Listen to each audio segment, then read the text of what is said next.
Mapalad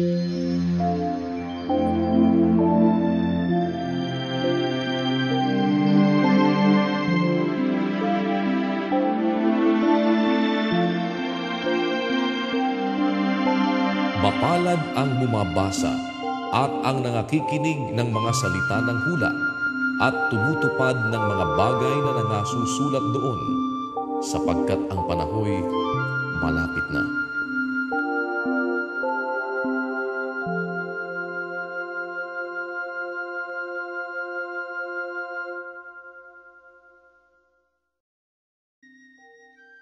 Kapitulo 25. Kung magkagayon ay makakatulad ang kaharian ng langit ng 10 dalaga na kinuha ang kanilang mga ilawan at nagsilabas upang salubungin ang kasintahang lalaki. At ang 5 sa kanila'y mga mangmang at ang 5'ay matatalino. Sapagkat nang dalhin ng mga mangmang ang kanilang mga ilawan ay hindi sila nangagdala ng langis. Datapwat ang matatalino ay nangagdala ng langis sa kanilang sisidlan na kasama ng kanilang mga ilawan. Samantalang nagtatagal nga ang kasintahang lalaki, ay nangagantok silang lahat at nangakatulog. Datapwat pagkahating gabi ay may sumigaw, "Narito ang kasintahang lalaki, magsilabas kayo upang salubungin siya." Nang magkagayoy, nagsipagbangong lahat ang mga dalagang yaon at pinag-igi ang kanilang mga ilawan.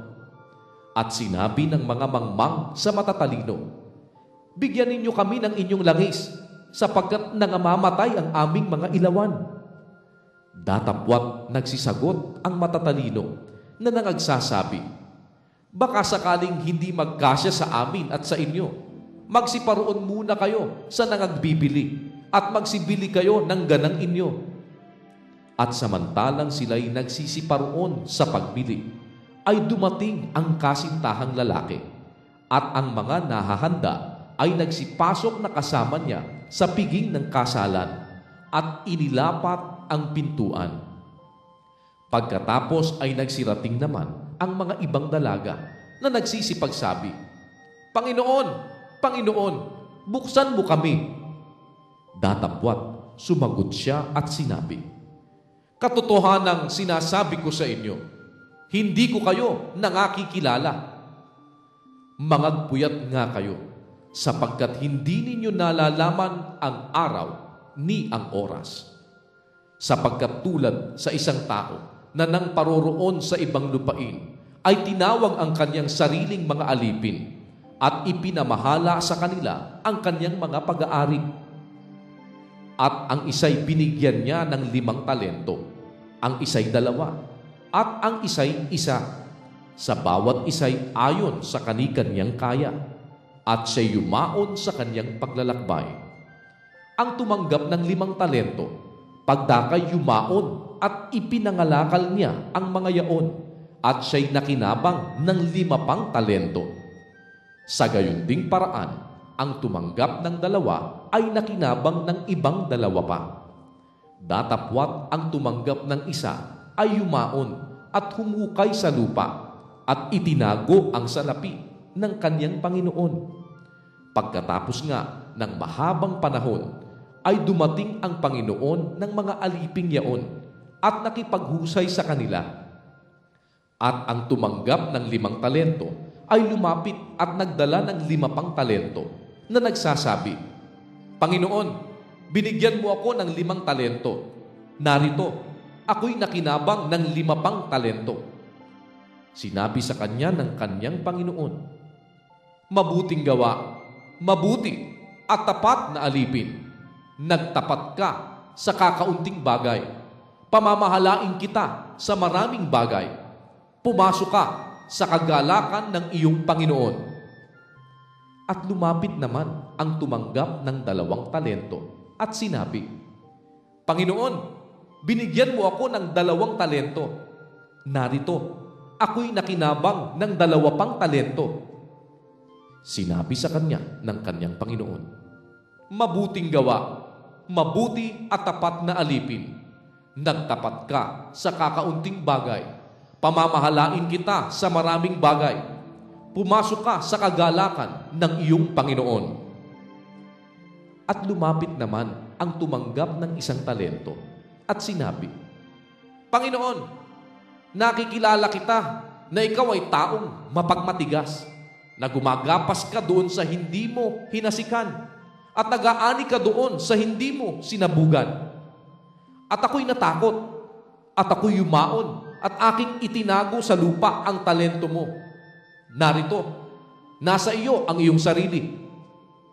Datapwat, sumagot ang kanyang Panginoon at sinabi sa kanya, Ikaw na aliping masama at tamad, nalalaman mong ako'y gumagapas sa hindi ko hinasikan at nag-aani doon sa hindi ko sinabugan.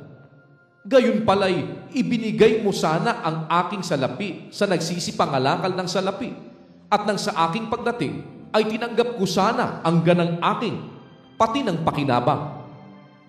Alisin nga ninyo sa kanya ang talento at ibigay ninyo sa may 10 talento, sapagkat ang bawat mayroon ay bibigyan at siya'y magkakaroon ng sagana, ngunit ang wala, pati pa ng nasa kanya ay aalisin sa kanya.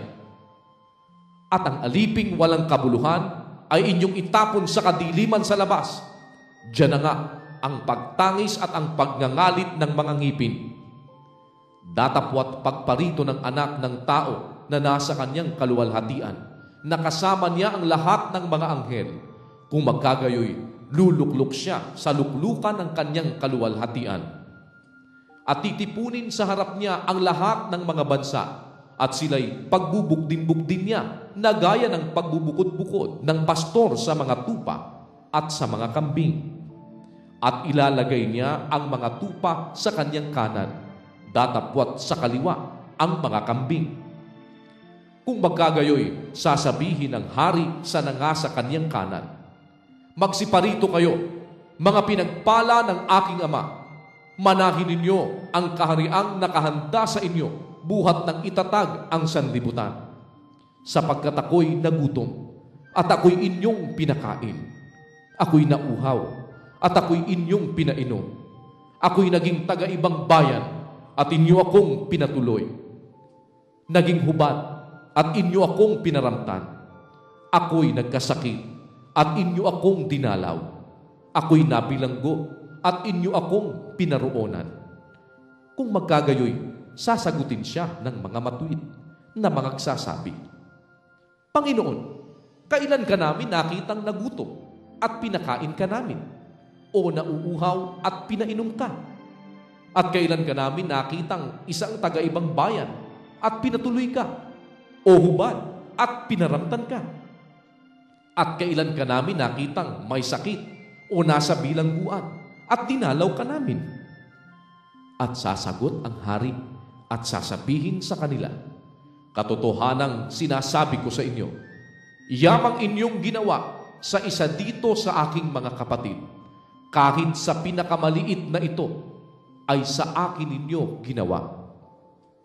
Kung magkagayoy, sasabihin naman niya sa mga nasa kaliwa, Magsilayo kayo sa akin, kayong mga sinumpa, at pasaapoy na walang hanggan na inihanda sa dyablo at sa kanyang mga anghel.